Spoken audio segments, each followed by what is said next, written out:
Hi, and welcome to Let's Talk About Sex. Today I've got a very interesting cast, a few panelists and renowned guests. With today we've got Dr. Angela Tan, we've got Andrea Tan as well. If you're wondering, no, they're not related. And we of course have our lovely Hamida. And she's going to be giggling all the time. No! Which is pretty much normal for any one of our episodes. As you all know, my name's Afiq. Hamida is the founder of Let's Talk About Sex. I'm just here to poke fun at everyone and ask all the titillating questions that, people are shy to ask. And so, Hamida, today we have lots to cover. We will be covering so many different things. But I want to talk about one thing first. Why talk about sex? Oh, hi, Afiq. Yes. Oh goodness, this is horrendous. No lah. Okay. Jokes aside, you think talk about sex is really, it's a little passion project, I would say. Passion being the key word here. No pun intended. But really, at the end of the day, we want to create a safe space, online and offline, for women across ASEAN, I think, to talk and to normalize conversations about sex, sexual health, sexual wellness, STIs, relationships, marriages. That's quite a whole long list, I think. Let's make it longer. Oh no. But I think it's, of course, coupled with trusted sources from doctors, sexologists, sex therapists, relationship coaches. So really we want a safe and a fun space to, I think, come together.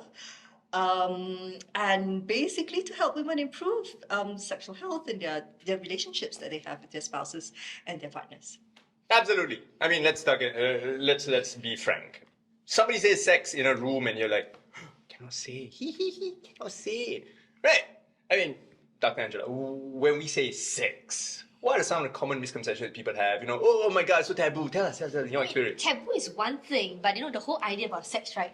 They will always imagine it's between a man and a woman coming together and start banging, and that's it. And that's a trouble I have in my clinic consultations. So it's not wham bam, thank you, ma'am. No, it's not. It's way more than that. You want it longer, right? You can make it even bigger too. I love it. We'll have a section with Dr. Angela where she'll be covering things about the anatomy of a woman. You can probably see some things here. And we'll be giving away some of these things. So do stay tuned to the end. And I want to ask Andrea, what are some of the common things when people talk sex? Oh my God, sex, cannot talk. Tell us a little bit more, Andrea. Actually, it's very interesting. So, yeah, I do get a little bit of what Angela gets as well. But maybe because I talk a lot around techniques, and how to be a lot more confident in the bedroom. People do think that there's a lot of there's a bachelorette party going on. It's always glitter and sprinkles and leather and very out there. And I think sex is on many different levels. But that is probably one really small portion only. I mean, there's a lot of levels of what sexual intimacy is about. Mental, emotional, beyond the physical. Right. And the physical isn't always glitter and, what do you just throw around? Glitter and I just firecrackers in the bedroom. Yeah, something dangerous. But yes, absolutely. Thank you so much. Yes, that's physical and then there's emotional. If you're interested, we could be watching. Keep watching because Andrea is going to be covering a little bit of the physical aspect. What you see on the table will be used for demonstrations. Why are you giggling again? No, but which is where the whole point of talking about it, right? Is that until, females and males can sit on the same table and talk about sex. Without giggling, it's like, what do you have for dinner today? What do you do for sex yesterday? What did I have for dinner yesterday? My wife. Exactly. How was dessert? It was me. Oh God, I cannot believe we're doing this. It's so fun, isn't it? It's so much fun. And so Andre brought a fantastic point. Physical, emotional. We'll cover physical in a bit. But Hamida, you wanted to talk about the emotional and mental perspectives of, love making, of, sex and banging and coitus and intercourse. How many words can I think of? No, I think that's enough. Beast facts and, down and dirty and, the wow wow. So tell us a little bit more how we can, talk about the emotional and mental aspects of the wow wow. No, I cannot believe I'm giggling like this on camera. This should be edited out. Okay, but anyway, I think I'm the hopeless romantic here. I don't know. I think in this room, I'm the total hopeless romantic. So sometimes I think people cannot imagine why a tudung wearing Malay Muslim lady is fronting this talk about sex thing, whereby, you know, some people think I'm organizing a mass orgy of sorts, which I'm not. I am mildly disappointed, but okay. No, so the truth is this, I'm a total hopeless romantic. I'm actually in the midst of writing a book with regard to intimacy. So I did want to share a few things. And I think I talked about it back in March when we first started talking about sex. I really felt that intimacy was this whole profound bond. No, don't Bond? worry. Did you say bond? Yes. For those of you interested in bondage, we'll do an episode on bondage. Since we're saying it, let's just say it. Not now, later. If you want to get tied up later on later, it's fine. You don't get tied up right now. Oh. Carry on. Oh goodness. Okay, never mind. Can you just let me read my script for a bit? Okay, this is not really my script, but basically I just wanted to say that I think that there's really a lot of vulnerability and authenticity that's really needed. And I think I once mentioned that the best form of intimacy is one whereby you are naked, but not just in the physical sense of the word, but you really accept each other's flaws, you accept each other's shortcomings. Speaking of shortcomings, yes, many of us have shortcomings. They call But that premature something, right? no. Well, it's called premature ejaculation technically, but that's fine. Yeah, it's fine. It's you know. fine, it's fine. It happens to all the men. Yeah. It depends on how you use it, not how long it takes. Ta-da. I would agree with the both of you. And I guess at the end of the day, intimacy then is not just about. So sex extends beyond. Definitely extends. I don't know. I'm such a hopeless romantic. So I wrote things like, you know, must have emotional intimacy, physical intimacy, spiritual intimacy, and intellectual intimacy. I think there are many different realms of it. And the emotional, I guess, it's again about sharing your innermost thoughts and not being judged. I think a lot of people who come to me over the years do share that, you know, sometimes it's very hard for them to open up with their partners. I don't know if you guys see that in practice. Yes, as all the time. Tell us a bit more from Angela. Tell us a bit more. Okay, so the whole point is, right, if you expect a man or a woman to do all of that at one shot, it's going to be near impossible. You're asking for the heaven to fall to the ground. Alright, so what we are actually advocating here is what is good enough sex. Okay, it might be today, let's focus on having a quickie. And another day, we're going to focus on how can I get all your senses up and running. And another session, we're going to focus a bit more of how do we fumble around and have fun over it. Yeah, blindfolds. Well, And more than that. playing with each other. Yeah. I think playing Marco, with each other. follow. So, but, you know, I always get asked this question like, you know, what's the best sex? Yeah. Okay, so is it like, you know, men like to ask, is it about lasting longer? Or does it mean that, you know, if the bigger I am, the better it is? Then for women, is it like, you know, if I'm more flirtatious, does it mean the sex better? Oh. But my answer is very simple. Okay, it is none of that. To me, it's like if you can fumble around, you can make mistakes, and then you still get into the mood and you don't feel shy about it, and you trust your partner to not judge you and totally be in the moment with you, I think that's perfect. I love that. I love that. That means, you know, you can be totally vulnerable and safe and, you know, do whatever you want, and you know that there's no negative consequences to it, and you're safe and you're nurtured, and you can be absolutely free and bear everything, right? And that's what true intimacy to me is.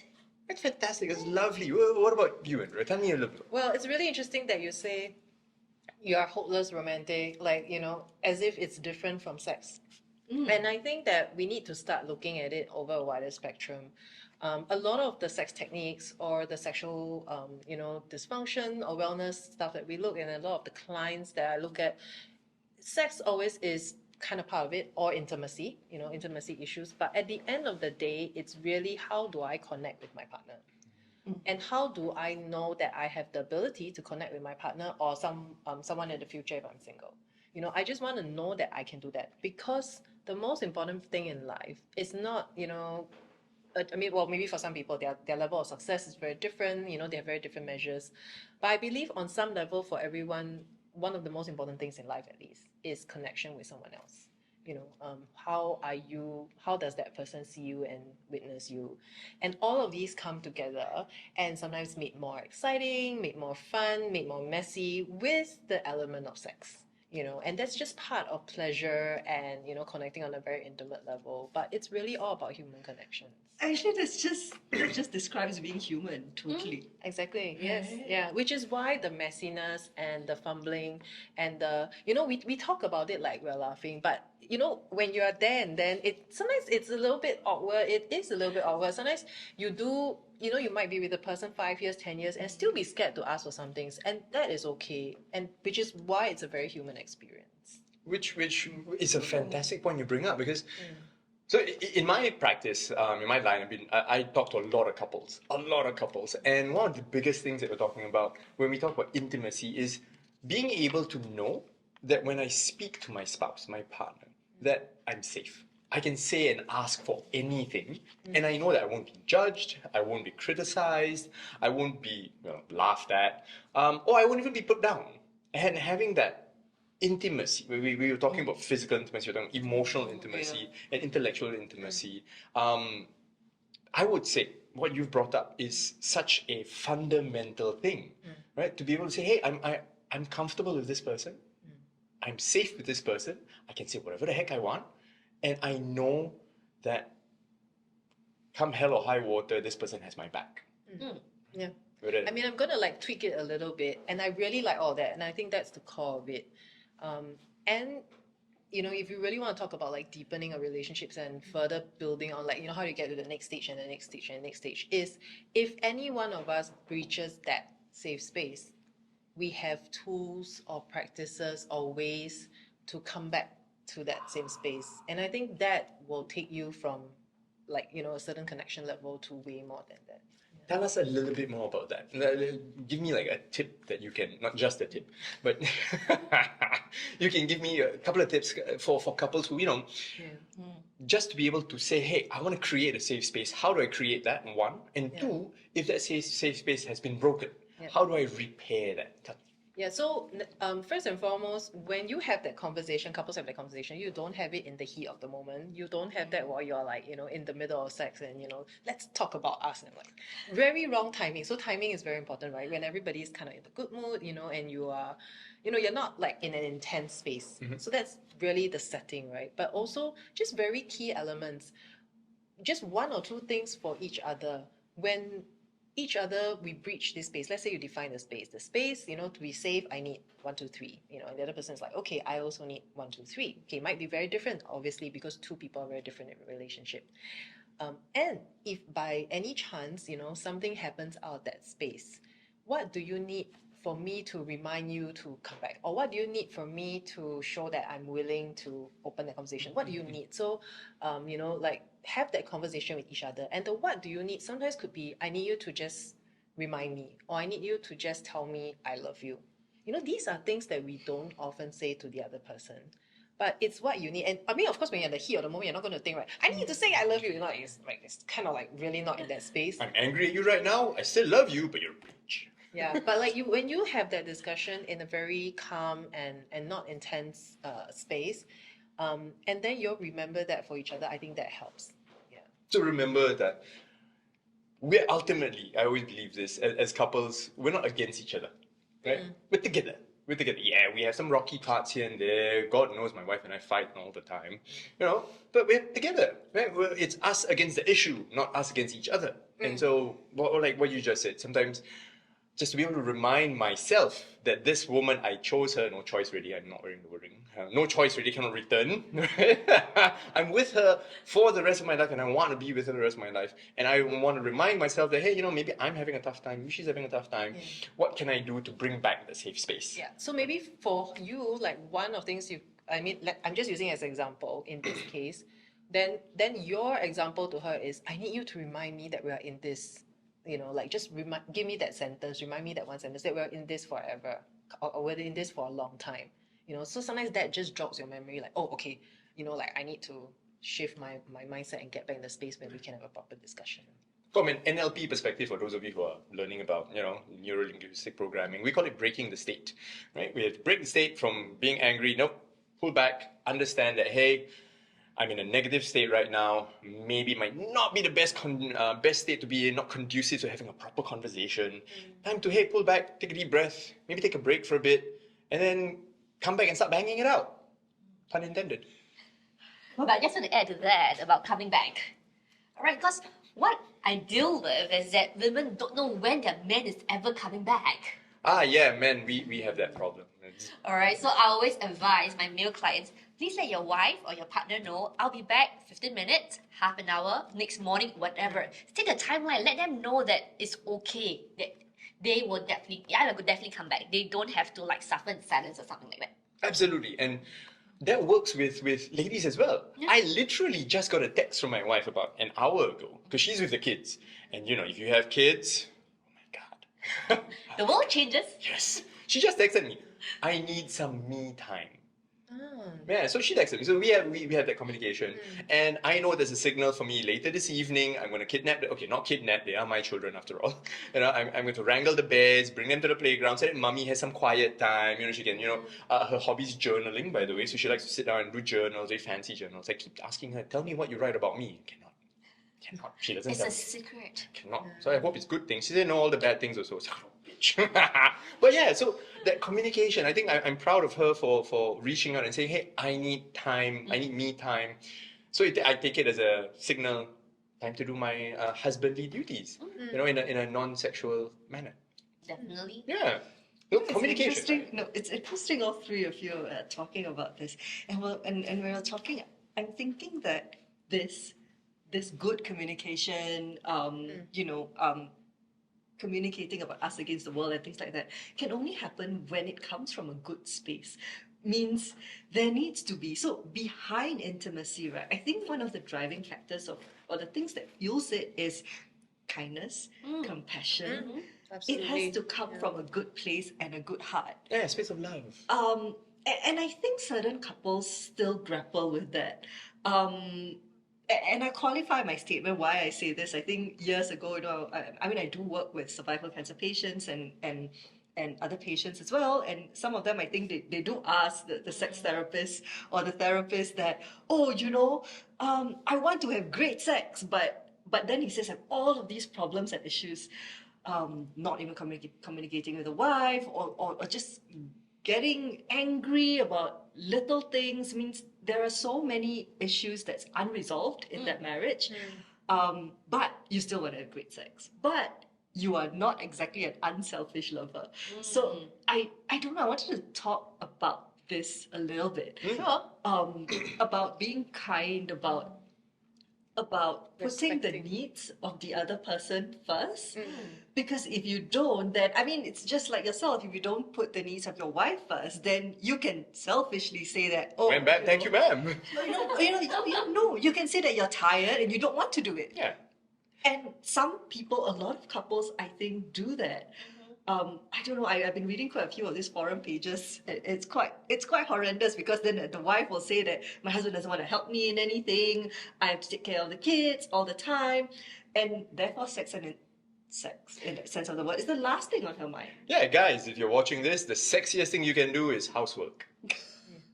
Look at it. If I can trust my man to handle the household, I can trust him with anything. Oh, yeah. Yeah. No, it's- Right. yeah, bring the kids out, they come back alive, beaten a little bit, worse for wear, but still alive, so it counts. There's an element of respect that's involved in there. If you cannot respect each other as a couple, it's very hard to get beyond trust and compassion and love. There will be elements of that, obviously, but there's always that this person's going to screw something up. And then you want to talk about sex. So everybody has kind of looked at sex as this whole performance and activity. And yes, some parts of the techniques and some of the toys are, fun and, a great way to make it really great. But there is the relationship that supports that. And when that doesn't work, then a lot of the sex is, it gets you just to a certain point. Then it just becomes in technical bits of the sex. Yeah. And then that was when I'll be telling my clients, why not just masturbate? There's no difference in it. You're just using your partner as a real life masturbator. Yeah. It's just another chore that needs to be completed. Yeah. And I mean, that brings me to our next topic, which we want to talk about, which is creating a positive environment for sex. And clearly, from what Andrea has spoken about, Angela has spoken about, even you, Hamida, it's not just the physical act of coitus or intercourse or bang, bang, bang. You know, it's not just that, right? It happens way before this. You know, we've got to create the environment, everything around us. I mean, you can't have sex in a burning house. It's really risky. You can, once. You can do anything once. You can skydive without a parachute. Did you know? Once. Absolutely. And so, how do we create that positive environment? I mean, yeah, doing the housework is one. My wife will be the first to tell you all that she's spoiled. She won't acknowledge it in public, but she's spoiled. You know, I cook, I clean, I take care of the kids. I'm basically Superman around the house. And that really puts her in a sexy mood. She's like, oh yeah. Exactly. So this is the common thing, and I'm sure you get it also. Like, this is the common thing I have, right? Like, he doesn't understand, he doesn't help out. I don't understand why I have to like tell him what to do. You know, I just want it done. And I get that. I get that sometimes communication, I mean, like, you know, you're not talking genders, just between two people. Sometimes the other party doesn't get the message. You know, it happens, right? But the thing is, I truly believe, at least when I look at the relationships and the ones that are really working to work together, they are not waking up every morning intending to piss the other person off. You know, it's not like, today will be the day where I will piss. This is my intention for the day I wake up. This is my first thing that, you know, I will do for the rest of the day. On a side note, I have that thought every once in a while, but not to piss her off, but really, how can I make her day a little bit more Naughty? Yes. How do you poke the buttons? That's teasing. I mean, hopefully in a good way. But no one really wakes up wanting to screw up their relationship. Yes. They really want to wake up figuring out, how can I, you know, make them happy a bit? How can I have them look at me with a little bit more of a sparkle today, right? So everyone really just wants to be able to help out, you know, with each other and do something for the other. But if we also don't know how to communicate that, then obviously you're stuck, right? One don't know how to say, one don't know what to do, then both down there just... Never say, never ask, right? You don't say, I don't know, that kind of thing. Yeah, so sometimes you just have to say it. I mean, it's not like, you know, he should know, and like, I don't have to remind. Maybe you do. Sometimes there's so many things that are going on, you know, and sometimes it does help, you know, when I train like women to, well, not so much train, but like give them specific phrases to use. They will use it in their way. But like, how do you communicate to your man that, you know, not that I just want you to take out the trash, but, you know, if you do this or you take care of the kids, you know, I'll be in a much better space to have sex. You can actually say that. Women don't say that, but you can. And to the guy, it's like, oh, I get it. I get it. Like, it's so clear to me now. No, now I know. Now that you tell me that, I know what Ladies, to do. all you gotta do with your man is just hit him on the head. I mean, figuratively, right? Explicit just, about it. Just say, just say. I mean, I saw this statistics. One of the biggest causes of divorce is actually unmet expectations, right? Where I expect my wife to do something, but it's not communicated, and so it's unmet. Then that creates resentment, and it's like, oh yeah, you should know better. And to me, that's unacceptable. Yeah, if you want something, say it. I say the same thing to my wife all the time. You don't say it, I don't know. I'm a man. Okay, the brain, blood flow goes certain ways, the brain doesn't work anymore. You gotta tell me. It's either the small brain or the big brain. So hit me on the head with it. If you need to, then will just say yes. Yeah, right. I just want to add to that, because I have couples coming in, and one of this thing that they cannot handle is this term called nagging. Because when the nagging happens, the brain shuts down and everything just flies through the head. So then how do we not fall into the whole nagging trap? I think that is the key here. So people who are, you know, prone to nagging, that means they have been nagged their whole life, got to start understanding that they need to break out of their spell. Not the moment the mouth opens, everything is nagging. How do you hear your partner for what are they really trying to say and not treat everything as, I'm just getting nagged at, you know, I'll do it later, and later never arrives. Yes, absolutely. Just to be clear with the four of us, in my relationship, I'm the nagger. I'm the nagger. Yeah, I never clean. Yeah, laundry. I'm the nagger. So it's not a gender specific thing. Guys, if you know you're a nagger, admit it. Tell us in the comments that you're a nagger, okay? Because when we nag, and the thing is, when I nag, I don't even realize I'm nagging. It's just something that irks me. Like, Lena, if you're watching this, I love you to bits. So her favorite phrase is, I put here first. Right? It's there for 3 days. I'm like, it's been there for 10,000 years. Aren't you gonna move it? And I nag. Yeah. And absolutely, a lot of times I have to catch myself.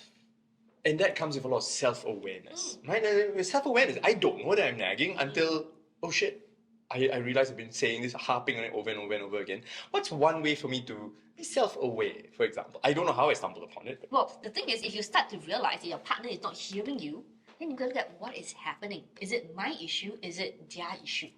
Oh, it's usually her. I love you, Lena, but it's usually you. Okay, but then you can look at if you're going to go a step deep, because to me, relationships are the best platforms to work on yourself. Your partner are your best reflection because they will pull out everything dark and dirty for you. Oh yeah, that's what a journal is for. Yeah.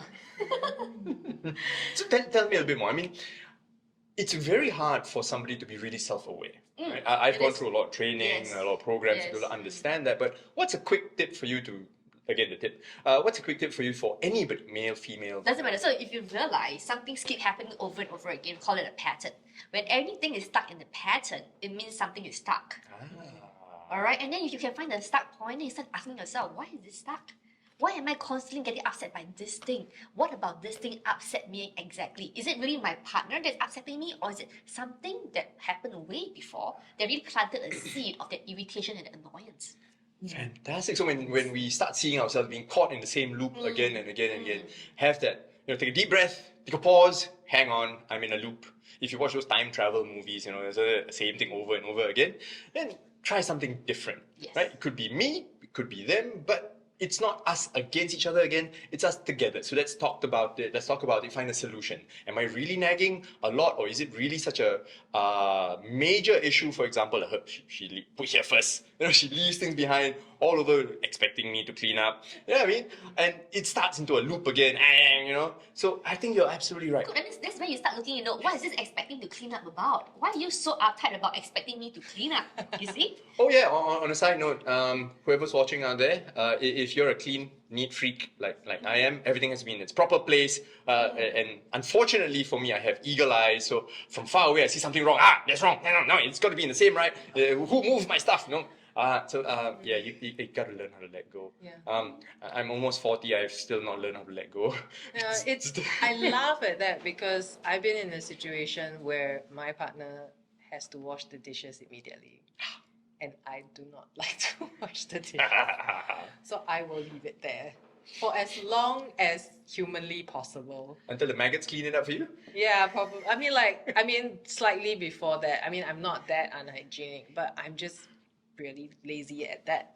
And it's really funny because I love it. You're right, it's not gender specific, but it's also something that you can. So it really also depends on how your communication styles is, right? Like whether or not you are in the state to be able to also bring in fun and play. And so I kind of turn it into like a little joke. And and I kind of just leave stuff around or like it to be washed. But I mean, in compromise, we've also joked about it. And in compromise, like I do other stuff, I clean up other stuff versus like I just don't do the dishes, things like that. So I mean, then the expectation has to shift a bit, like where but you don't expect one person to do everything, but your expectation shifts. But you also use that as a joke in the sense. I mean, if both of you are in a good space to actually tease and make fun about it. But yeah, it's not gender specific. I do laugh about And it. that's the thing about creating that space, Yeah. right? I mean, first off, for me, one lesson I've learned is make the expectations known up front, right? So even if you're playing a game, making it fun, say, hey, I expect you at least don't put here first, but put it away. That's my expectation. Because then her expectation in my relationship is I typically will do all the dishes and do all the cooking and cleaning very easily, very quickly, because that's who I am. How about you? What do you do at home to create a sex-positive, emotional, safe space? I actually wanted to give 6 tips on how to do this. Oh, sure. Tell us all 6. Wow. Tell you all 6. I didn't know you could give us all but 6 tips. before I give the 6 tips, I just wanted to say something with regard to the sharing. So I have a slightly different view to this. I know we've been talking about, okay, we must communicate to our partner and tell them what we exactly want, and then our partner should then fulfill that expectations. By force. But I think sometimes the most beautiful of things. And I wanted to share something quite personal here. Okay, that is, you see lah, my train of thoughts. What I wanted Deep to breath. say was this. Um, so I've actually had quite a tough month this last few weeks. It's been rough on the personal as well as the professional front. It's just been tough. So my husband knows of it. And one day I think I came home a couple of days ago, and it was prayer time. So I'm Muslim, yes. So I wanted. If you haven't noticed. Yes, I wanted. It was time to pray. It was basically time. So I knew I was going to wash up and I had to pray. And my husband came into the room, and without even saying anything, I mean, goodness, Say it. I mean, he started kissing me. Basically, he just kissed me, and he just really held space for me, and he was just very affectionate. And actually, in that moment, I was thinking, this man could have nagged. This man could have scolded me and say, it's time for you to do all of these other things. Like, why are you not doing this? And he could. But had he done that, I would have then. I mean, I wouldn't feel good, right? You I mean, felt defensive. I would feel defensive, or I would feel even more irritated, or worse, I would have just burst out crying because I already had a horrible 3 weeks of my life. And I just thought that, and that's why I wanted to go back to this whole feeling of kindness, consideration, and compassion, because much as sometimes yes, we are in the right to scold and we are right to be angry, but do we want to actually take that action? Yeah. So true. that's the thing that comes to my mind as well. And I think sometimes we should, okay, I know this is in an ideal world, kind of read our partners a little better too. Of course. And try to kind of anticipate certain needs. I mean, I don't know about you, but perhaps, if you like, black coffee, then I should get you black coffee before you ask me. Little things like that. Yeah, I mean, of course, that little bit of noticing, I think that is important. It's also great if the other partner notices that you notice and then yes. appreciates you for that. But not everything has to be on that mode. Then like that, all my telepathy, Yeah. for 10 years we don't say anything, and then by magic things get also not right. Yes. Or if doing that, it builds up an expectation. Oh, see, she never made me coffee this morning. You know what I mean? Personal sharing on that note, talking about black coffee. I love my coffee. My wife's a coffee nut. She's insane when it comes to coffee. She's got multiple coffee beans, multiple coffee machines, etc., etc. The irony of it is she doesn't make me coffee. Okay. On the odd occasion when she does, and I'm like, oh, my heart melts. She made me a coffee today. Oh my God. Because she knows I just whatever, man. Coffee's coffee to me. And I don't mess with her stuff. Her coffee paraphernalia, she does it. And I'm okay because I know that's how she thinks. She's gonna make a coffee, and if I want one, I have to explicitly say so. Like, hey babe, make me a coffee too, one if you're at it. If not, she won't make it for me. Yeah. Because But that's the kindness and compassion part, because when she does make it, you don't go, wow, finally make me a cup of coffee. You know what I mean? sarcasm. Yeah, so the kindness, compassion, even respect. I mean, you won't do this to someone you respect, right? You won't say this to someone you respect. So that still underlies everything.